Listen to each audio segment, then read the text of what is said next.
Welcome to YouTube channel. তাহলে এটা এই ট্রিগনোমেট্রিক সিরিজের একটা কোয়েশ্চেনে পোস্ট করছি, যেখানে ট্যান থিটা সমান π/2 - θ/2 সমান √3 দেওয়া আছে। তোমায় কস থিটা জিজ্ঞাসা করে। এই ধরনের কোয়েশ্চেনগুলো সিজিএল, সিএইচএসএল, এমটিএস যেখানে অ্যাডভান্স মান জিজ্ঞাসা করে সেখানে জিজ্ঞাসা করে।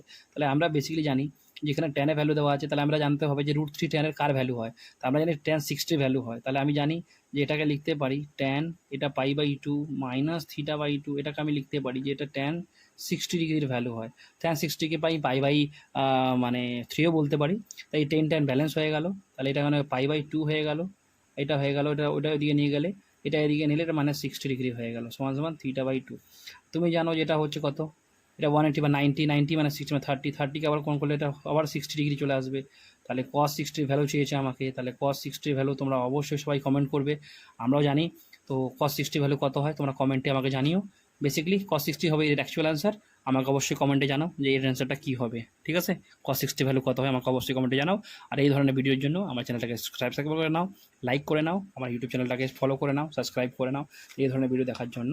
এই কোশ্চেনটা এসএসসিতে, সিএইচএসএলে, এমটিএসে কোনো না কোনো পরীক্ষায় রিপিটেড কোশ্চেন, এই ধরনের কোশ্চেনগুলো। তাই প্র্যাকটিস করে গেলে সঙ্গে সঙ্গে এই কোশ্চেন নামানো যাবে।